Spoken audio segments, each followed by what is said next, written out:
I'm Abigail. And I'm Keith. And this is the Global Treasures Podcast. We'll bring you to a different UNESCO World Heritage Site each episode. These sites have been identified as having outstanding universal value. Because they have cultural and/or natural significance that is so exceptional that it transcends national boundaries and is of importance to present and future generations. There are 1,199 sites across the world, with more being added every year. We'll explore the history, legends, travel tips, and so much more.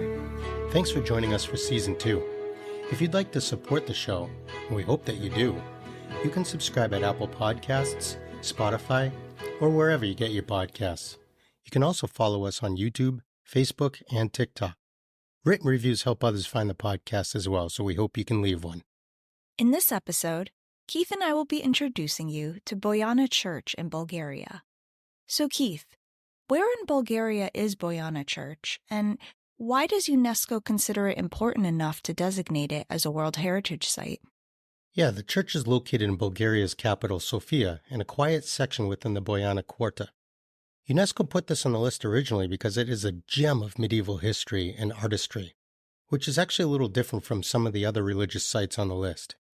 So while the church with its 3 buildings will not awe a visitor due to the architecture, like some of the incredible cathedrals dotted throughout Europe, the Boyana Church instead houses a treasure trove of medieval artistry within its walls. Built in the 10th century as a private chapel within the Boyana fortress, it stands as the best example of Bulgaria's rich Orthodox Christian heritage. Its original form, a small 1/8 cross-vaulted church built in the shape of a cross, has since been expanded to 3 buildings and enriched over the centuries. It's actually the second church that houses the most impressive art, and what I'll talk about the most. Okay, so it's not the architecture, but the art that blows people away. What can we expect to see inside? As visitors enter, they're greeted by kind of a breathtaking sight. 89 scenes, each meticulously painted, and featuring 240 human images adorning the walls of the church.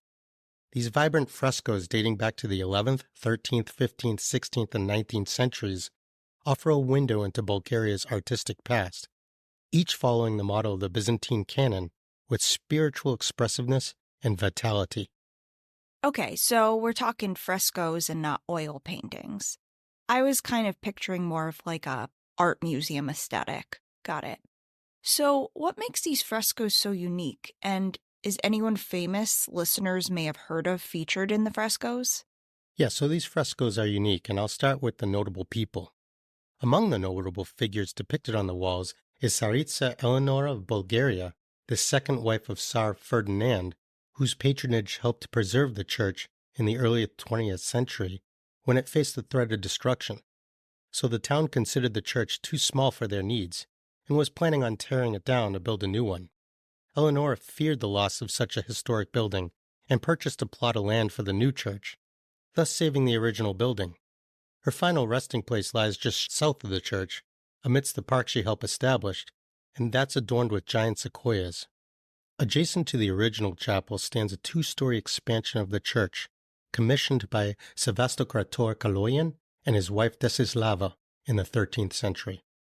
This central church, with its intricate ceramic ornaments adorning the exterior, houses a ground floor family sepulchre and an upper floor family chapel, both mimicking the design of the Eastern original church. The crowning glory of the Boyana Church, however, lies in its beautiful and accurate frescoes painted in 1259. These works captivate visitors and academics with their artistic brilliance. Considered one of the most important collections of medieval paintings in Eastern Europe, these frescoes represent a collection of the most completely and perfectly preserved monuments of East European medieval art. So do we know who the artists were? I'd love to learn a bit more about them and the frescoes themselves. Yeah, as mentioned earlier, in this second church, there are actually several layers of wall paintings from various centuries, but the ones that are the most impressive and the most culturally important are the paintings made in the year 1259 by a group of unknown artists who now are collectively known as the Boyana Masters. So the journey through the art of Boyana Church begins with fragments of frescoes dating back to the 11th and 12th centuries, offering small glimpses into the original works. Though only small remnants remain, these fragments are pretty good clues to the original frescoes that once covered the entire Eastern Church, but now only offer visitors and academics a view into the techniques used in the earliest part of the history of the church. Parts of these frescoes can be found in the lower part of the north wall, and the upper part of the west wall, and in the southern vault. Yet, as mentioned earlier, it's the famous second layer of frescoes dating to 1259 that truly steals the spotlight. Preserved with astonishing clarity that impresses those who study these works, these vibrant paintings continue to captivate scholars and visitors alike with their vivid colors and advanced techniques for the time. These frescoes stand as a pinnacle of the Tarnovo school of painting. To art historians, these frescoes played an important part in the development of medieval Bulgarian and European painting. The walls are not the only place that are adorned with art, as both floors of the central church are decorated as well. The religious paintings also follow the rules set forth by the early church. Interesting. So there were rules about religious paintings in the Catholic Church? I think I heard about this, but I would love to learn more. Yeah, so the religious paintings during the medieval era were under a set of rules established by the church. The Second Council of Nicaea in 787 AD met in what is now Iznik, Turkey, at the Church of Hagia Sophia. This council attempted to resolve something called the iconoclastic controversy. This controversy was started in 726 when Byzantine Emperor Constantine V issued a decree against the worship of icons, which are religious images of Christ and the saints. But he allowed the images of emperors. This was an effort to give wider authority to imperial power than to the saints and bishops. So as a result of this meeting in 787, the council decreed that every altar should contain a relic, and it also laid out rules as to how images are to be created and worshipped in the 22 canons written during that meeting. The Boyana masters that created the frescoes in the Second Church carefully followed these decrees. Good to know. I'm sure that's going to come up in future episodes. So, give us a rundown of some of the more important works that a visitor should look out for when they're in the church. So as visitors look upon the walls of the church, they're shown a story of religious iconography and historical narratives. Christ, adorned in vivid colors and surprisingly lifelike for its time, gazes down from the dome, surrounded by a host of angels and the four evangelists. Scenes from the major feast days and the Passion of Christ unfold in surprisingly intricate detail, while saints and martyrs stand in lifelike images throughout the entire church. So among the full-length images of saints in the first tier of the church, there are also 10 warrior saints featured. Also, 4 impressive images of Christ adorn the faces of the arches, each representing a different version of the prophet in different roles. In the altar is also a very fine example of the Virgin enthroned, surrounded by archangels. Below this are the first 4 church fathers, Saint Gregory the Theologian, Basil the Great, John Chrysostom, and Patriarch Germanus. So as you're approaching the altar, your eyes are drawn to the frescoes flanking both sides, depicting the deacons Laurencus, Epilas, and Stephen, along with the revered figure of Saint Nicholas. Saint Nicholas is also known as the patron saint of sailors, merchants, and bankers. Moving into the narthex, visitors are greeted by a series of 18 scenes illustrating the life of Saint Nicholas. Here, the artists have masterfully woven elements of contemporary life into their depictions, rendering each figure with striking realism. From the bustling marketplaces to the serene seascapes, these scenes offer a glimpse into the world of the medieval Mediterranean, where faith and daily life were very closely related. Above the entrance, a fresco portraying the Virgin and Child alongside Saint Anna, Saint Joachim, and the benevolent gaze of Christ's blessing. Lower tiers of the walls reveal the likeness of Saints Catherine, Marina, Theodore Studite, and Pokimius. I think I'm saying that wrong. On the south and the north walls, scenes of the Christian scriptures are represented. In one, Christ disputes with the doctors, while in another, the presentation of the Virgin is tenderly depicted. Among these sacred images stand representations of 2 highly revered Bulgarian saints, Saint John of Rila, in fact the oldest surviving portrayal of the saint, and Saint Pekka, the hermit of Saint Ephraim, Cyrus, who is an important figure in Christian faith, who was a poet, teacher, orator, and defender of the faith in the early days. The church recognizes him as the doctor of the church. Very interesting. I know that St. Nicholas is very important to the Bulgarian church because in my research, it felt like every other church was named like Church of St. Nicholas or something along those lines. Yeah. One of the more popular and important pieces in the church to look out for when you visit is the Miracle at Sea, in which St. Nicholas is seen saving what appears to be Venetian sailors from a seawater whirlpool. And it's actually one of the more well known stories from the saint's life. Interesting. So, any medieval church, and even contemporary ones, often celebrate those who built the church for obvious reasons. Does Boyana Church do the same? Yeah, this church is no different. And perhaps the most striking of all are the portraits of the church patrons, Sevastokrator Kaloyan and his wife Desislava. So these two are painted with extraordinary precision and feeling. These lifelike depictions are captured in amazing detail, considering the time that these paintings were made. I know I mentioned this before, but these are two of the most celebrated images in the church. I feel like I sound like a broken record because I just keep saying interesting, but there's just so much more to this than I expected. Can you describe the artwork just a bit more since there's so much of it? Yeah, finally on the north wall, the portraits of Bulgarian Tsar Constantine Tik and Tsaritsia Irina command the attention as they're among the oldest portraits of figures from Bulgarian history, and thus very important to scholars and cultural heritage alike. Further pieces were added to the frescoes dating from the 14th to the 17th centuries, as well as additions from the year 1882. These later additions, although fewer in number, add to the richness of the art of the church. Among these include a scene depicting the presentation of the Virgin, which was painted in the 14th century, and further portraits of St. Nicholas, painted in the 16th and 17th centuries. Adding to the further history of the church, representations of the two patron saints of the church, St. Nicholas and Saint Pantaleimon, were crafted in 1882. Okay, so you've made it clear that these frescoes are old, almost 1,000 years. I know frescoes aren't known for surviving well, considering the techniques that were known in medieval times. What's been done to ensure the artwork is still as vivid as we see it today? Yeah, you're very right.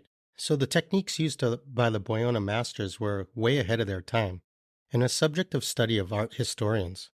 Also, over the years, the church has undergone periods of restoration and preservation, ensuring that its frescoes endure.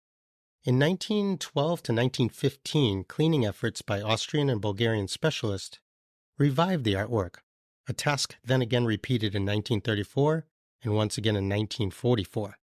Declared a national antiquity and protected by the state in 1927, the church actually still remained an active parish until 1954. So, if my math is right, it was declared a UNESCO site about 25 years later. Yep. As we mentioned in the beginning in 1979, the church's cultural significance was recognized on a global scale when it was declared a UNESCO World Heritage Site. Under the guardianship of a branch of the National History Museum since 2003, the church underwent further extensive restoration efforts, culminating in its partial reopening to the public in 2006, and then a full opening on October 2nd, 2008. Modern amenities such as air conditioning and low-light heating were installed to preserve the delicate frescoes. Today, under the careful management of the National Historic Museum, Boyana Church welcomes over 200,000 visitors annually, offering guided tours to groups of up to 10 people for a duration of about 10 minutes each. With talk of the careful methods in which the church controls the visitors to ensure the frescoes aren't damaged, I guess now would be a great transition time to talk about how to visit the church and what to expect when traveling there. So, Abigail, this is your area, and I would love to hear what you discovered because I kind of want to get here. Sure. So, if you're traveling to Bulgaria from a different country, you'll want to fly into Sofia International Airport, which is their major international airport. It's less than 10 miles from the city itself. If you're located in a major European city, you have the option to take a train as well, which is comfortable and a scenic mode of transportation. Seriously, the trains feel like part of the vacation experience itself because you often get amazing views of the mountains and other scenery. Yeah, the train system is one of my favorite parts of traveling Europe. You can literally get almost anywhere, and all the trains are sleek and modern. Again, just like you said, I also consider it an awesome part of any trip to Europe. All right, so I mentioned earlier that the site gets close to 200,000 visitors each year, but I guess the visit is in a highly controlled manner. So what's the best way to get inside? Yes, given the number that they garner each year, buying tickets in advance is highly recommended, although it's not technically required. The cost is pretty low as well, and it's nearly free if you're a student. You can buy combination tickets for the church and Zemesky Monastery St. John the Theologian, which is one of the oldest tributes to medieval Bulgarian culture. Just know you can't take pictures inside, and it appears you'll be in and out in under 20 or so minutes because they limit the amount of time you can spend. And only 10 people max can be in the church at a time. So with that many visitors, maybe there's a better time to visit? So what's the best time to go? And any places to stay? And of course, what's the food like in the area? Always he brings up the food. So, in terms of the best time of the year to go, I'm going to say the weather, per usual, is a good guide. I'm not sure I could point to Monday or Sunday or any specific day being the best time to go. The months between May and September have average temperatures ranging between 65 degrees Fahrenheit and 80 degrees Fahrenheit, with a less likelihood of rain, so it's quite lovely. So there are literally hundreds of hotels, from major chains, high-end boutiques, bed and breakfasts, homestays, just so many options. Given over 1.6 million people live in Sofia, and it's a popular tourist destination, no surprise there. Okay, now on to your favorite subject, the food. There are hundreds of cafes, food markets, bakeries, fast food, and fine dining options, with most cuisines available that you can imagine. One of the national dishes that's frequently served is banitsa, and it's considered a must-try, or at least for me. Banitsa? I've actually never heard of this, and just the name sounds great. Can you tell us a little bit about what it is? Yeah, it's a flaky pastry that usually has sweet fruit fillings or eggs and cheese if it's being served as a main course dish. I looked up some recipes, and it seems like it can be served hot or cold. Also, as mentioned in previous episodes, pierogi are a dumpling with sweet or savory fillings that is commonly served in restaurants, usually with applesauce or sour cream and fried onions, so that might be of interest to travelers as well. Yeah, pierogies are one of my favorites. All right, so these sites all have legends surrounding them, and some are even paranormal. And this is your area of expertise, Abigail. So what are some stories that a visitor can keep in mind when going there? This week, I have a true story about a woman named Baba Vanga. She was a self-proclaimed healer and mystic who stated she had the power to see the future. So just a little backstory about her. She was blinded in childhood after being thrown by a hurricane. Fast forward to World War II, when Yugoslavia was invaded by the Axis powers. Somehow, Vanga started to bring in business as a fortune teller, with people coming from far and wide so she could tell them if their loved ones were alive. Even Tsar Boris III went to her for guidance. The Bulgarian police and army tried to stop her at one point, but her popularity preceded her, and she drew people to her nonetheless. Eventually, her influence was so great, and people believed so deeply in her psychic powers, if you will, that she got a job with the Institute of Suggestology, which is a legitimate part of the Bulgarian Academy of Sciences. They even tried to prove scientifically that her so-called gifts were legitimate. She became so renowned that even Leonid Brezhnev and members of the Bulgarian Communist Party consulted her.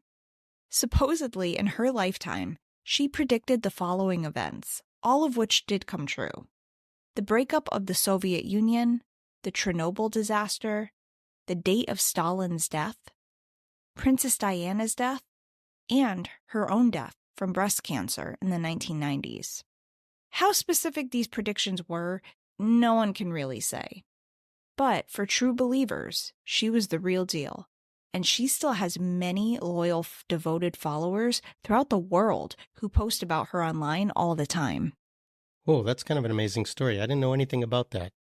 But I gotta ask, how is this related to the church? Is she featured in the artwork that I didn't see, or did she attend the church? Was she recognized as part of the worshipers at the church? I didn't come across any of this in my research. No, I thought it was interesting because A, she's world famous, and B, the Bulgarian Orthodox Church has not been her biggest fan historically and doesn't like that she always associated herself with the religion. All right, I guess I can see the connection. And I'm also guessing the church didn't like the hint of magic in this one, huh? No, not at all. If she had powers, they viewed it as black magic of sorts, or they figured that she was just a shyster with no values or morals, taking advantage of people who were struggling emotionally. But many religions do prohibit seeking divination because only God knows the future. I also brought it up because a lot of people make the couple-hour detour to go to the Baba Vanga House Museum while in Bulgaria, as Petric is also home to hot springs and some other things to do as well. Ooh, that must be an interesting museum to take a look at. All right, so transitioning here, I know we spoke briefly about the measures that are being taken to keep this site safe. How does the future of this site look? I know this is another thing that you normally look into. So I'm excited to say there aren't many issues that face this site. It seems to be very well preserved. In addition to the extensive cleaning that's been done to the frescoes in the early to mid-1900s, there are other projects that have been completed to protect them, such as putting in air conditioning with centralized control and even remote monitoring, as well as other equipment for conservation of the wall paintings in the church. They were approved to get dehumidifying equipment, but it appears they didn't actually end up putting it in based on my research, so I'm not quite sure what happened there. I know you mentioned that air conditioning equipment can serve the same purpose as the dehumidifiers, so that may be why. But I'm excited to report that the future seems bright here, and that future generations will definitely be able to enjoy this incredible church for years to come. Thank you for listening to the Global Treasures podcast. We'll see you next time when we explore Briggen, the old wharf of Bergen, Norway.